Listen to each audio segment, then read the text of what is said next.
Bonjour, bienvenue dans notre capsule bien-être mental. Aujourd'hui, je vais nous parler d'un sujet qui est vraiment d'actualité, c'est le mariage. Donc voilà, chacun de nous connaît vraiment la définition de ce mot mariage. C'est lorsque deux personnes se réunissent ensemble et font leur foyer. Après, ils ont des enfants ou pas, mais c'est vraiment quand deux personnes s'unissent. Voilà. Donc voilà, ce sujet me tient vraiment à cœur parce que j'ai mes petites sœurs de 20 ans, 18 ans qui sont en couple, qui sont mariées, qui vraiment, j'aimerais bien vraiment accompagner de façon virtuelle à rester bien dans leur foyer. Et ces sujets, ça sera vraiment si Dieu nous garde, hein, voilà, l'homme propos, Dieu dispose.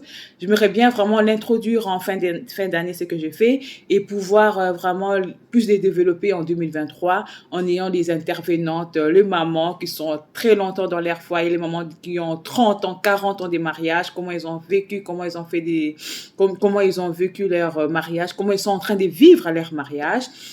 Donc voilà, si tout va bien, ça sera ça. Parce qu'il y a beaucoup de monde, il y a beaucoup de jeunes filles qui m'appellent pour savoir, oh non, comment on fait ça, Yannick, qu'est-ce que je dois faire ceci, par là. Ben voilà, les gens ils savent quoi, mes petites sœurs, les gens qui me connaissent savent bien comment j'aime bien parler, j'aime bien vraiment donner des conseils, j'aime bien vraiment accompagner. C'est pour ça que je l'ai dit, comme je l'avais dit en début d'année, sur ma première vidéo, je l'avais dit, voilà. J'ai fait déjà un accompagnement avec mes proches, j'ai fait déjà un accompagnement avec les gens qui me connaissent, je fais déjà un accompagnement. Et je voulais vraiment faire cet accompagnement virtuel pour plus toucher les gens. Tu vois, cette vidéo, il y a des gens même qui habitent au village qui vont le voir. Et si vraiment ça peut les aider, c'est ça, j'aurais tout gagné. C'est ça vraiment le but vraiment de toutes ces vidéos, c'est vraiment pouvoir toucher même une personne. Voilà. Je suis une chrétienne, je suis une croyante. Je dis toujours, il y a la part de Dieu, il y a aussi la part de l'homme. Dieu, il fait ce qu'il veut, quand il veut, comme il veut. Si Dieu peut toucher une personne en écoutant mes vidéos, ça sera aussi bien. Je serai aussi un outil que pourra utiliser par mes conseils, pouvoir toucher un cœur qui est en souffrance, un cœur qui a vraiment plein de problèmes. Si vraiment Dieu vraiment peut le toucher à travers mes vidéos, je serais très contente, même si je connais pas la personne, même si la personne ne vient pas me voir, mais je les sentirai quand même. Donc voilà. Pour ceux qui me connaissent pas, je m'appelle Annie, je suis éducatrice spécialisée dans le psychosocial, c'est tout ce qui touche la communication, c'est tout ce qui touche le bien-être mental, tout ce qui touche la psychologie et tout ça. Donc voilà, je suis maman de 3 enfants et ça fait 16 ans et demi que je suis mariée. Donc voilà. Oui, je voulais parler premièrement le mariage. Parce que j'entends les petites filles, oh, j'ai envie de marier comme ça, je vais rester chez moi, je reste chez moi, je vais pouvoir cuisiner, je vais pouvoir vraiment dormir avec mon mari, être à côté de mon mari. Oui, il y a aussi ces côtés. Il y a aussi les côtés où, voilà, après 1 an, 2 ans de mariage, tu te poses des questions, tu dis, waouh, est-ce que c'est vraiment le même homme c'est vraiment le même homme vraiment que j'étais tombée amoureuse.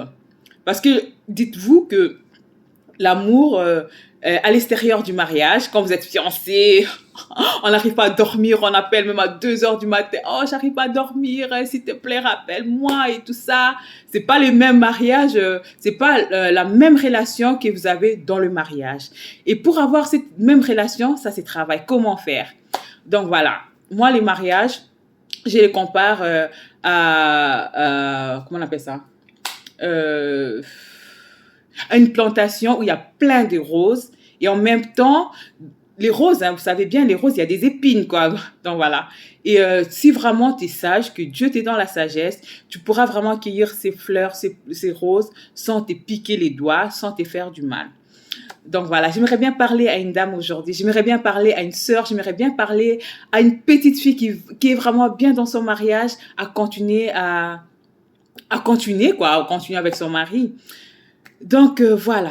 Les conseils que je vais donner, j'aime pas vraiment que les vidéos restent en temps. Donc aujourd'hui vraiment c'est vraiment l'introduction, les conseils vraiment que je vais donner parce que j'ai remarqué aussi dans cette génération, il y a plus de divorces que les gens qui restent ensemble. Parce que moi je regarde un peu nos grands-parents, il restait longtemps, 40 ans, 50 ans de mariage. Mais aujourd'hui, de nos jours, c'est vraiment, il faut compter. Hein. Il faut compter combien de gens restent 10 ans, 20 ans. C'est vraiment compliqué. C'est vraiment compliqué. Les relations d'aujourd'hui, moi, je les compare aux électroménagers, en fait. Vous voyez, genre le lave-vaisselle, le fer, tout ce qui est électroménager. Moi, je les compare au mariage, les mariages. Pourquoi?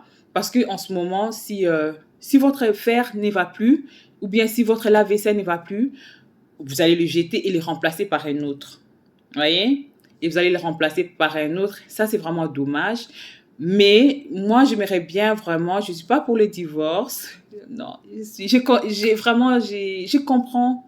Je ne juge pas celui qui veut vraiment quand ça ne va pas divorcer, mais moi je ne suis pas pour le divorce. Je suis pour vraiment, lorsque ça ne va pas, aller chez les réparateurs. Voilà, j'ai mon lave-vaisselle qui ne va pas, j'ai mon fer à repasser qui ne va pas. Est-ce que vous pouvez les réparer? Donc c'est vraiment pouvoir vraiment aller chez les réparateurs. Réparer. Moi je suis vraiment pour vraiment pouvoir réparer le mariage, quoi. C'est vrai que on est là, on arrête dans un couple, on s'est dit, voilà, avec ma femme, avec mon mari, ça ne va pas, qu'est-ce que je vais faire? Je vais aller voir ailleurs. Je vais aller voir ailleurs. C'est vrai qu'au début, ça sera, waouh, ça sera la lune de miel tout le temps parce que c'est une nouvelle relation. Mais une fois resté dans la relation, on commence à avoir des regrets. Ah, si j'aurais pu, si j'aurais su, j'allais vraiment rester avec ma femme, j'allais rester avec mon mari. Mais pourquoi je fais ça? Pourquoi je fais ceci? Et là, c'est vraiment trop tard. C'est trop tard.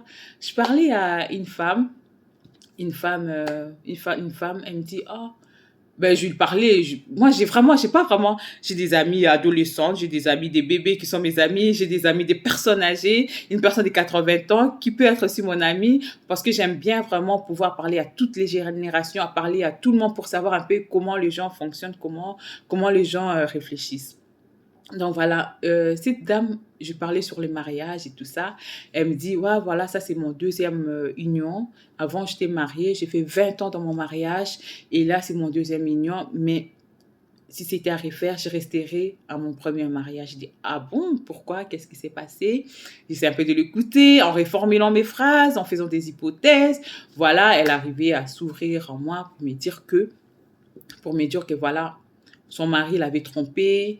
L'autre fois, quand elle s'est vraiment décidée à les quitter parce que son mari l'avait trompée et il était 5 heures du matin, son mari n'était pas toujours, il n'était pas à la maison, donc à 5 heures du matin, donc il avait délogé, son mari avait délogé et ce qui fait que vraiment qu'elle arrête cette relation. Elle dit si c'était à refaire, je pardonnerais mon mari. Je pardonnerai mon mari, vous avez bien entendu, je pardonnerai mon mari et voilà, parce que là, ça fait 10 ans qu'on n'est plus ensemble, mais je rêve toujours de lui. Vous vous rendez compte un peu? Vous vous rendez compte un peu? Donc, ne prenez pas vraiment des décisions comme ça à la légère. Je veux vraiment, ne prenez pas ces décisions à la légère. Les mariages, c'est vrai que c'est pas facile. C'est pas facile. Et l'autre fois, j'étais en train de parler à une personne et cette personne m'a dit, voilà, le mariage, quand ça ne va pas, il faut aller chez celui qui a instruit les mariages. Pour les chrétiens, vous le savez, c'est Dieu qui a instruit les mariages. Donc, il faut aller le voir. Parce que change ma femme, change mon homme, voilà, cette femme que tu m'as donnée, elle fait des choses qui me plaisent pas, moi j'aimerais bien comme ci, comme ça, j'ai pas envie de divorcer, j'ai vraiment envie, parce que toi-même tu pourras pas te changer, c'est vraiment impossible de changer l'autre. C'est vraiment impossible vraiment de changer l'autre, quoi. C'est vraiment, il n'y a que Dieu qui peut changer une personne. Il n'y a que Dieu qui peut changer. Voilà, je voulais pas rester longtemps. Aujourd'hui, c'était vraiment l'introduction pour vous dire à bientôt, très bientôt, il y aura des intervenantes qui vont participer à cette émission. Donc, notre plateau va changer, va prendre une autre tournure. Peut-être ça sera pour l'année 2023, si Dieu nous garde. C'est pour ça, sur ces mots, je vous dis hasta la vista. Ciao, ciao. Que Dieu vous bénisse.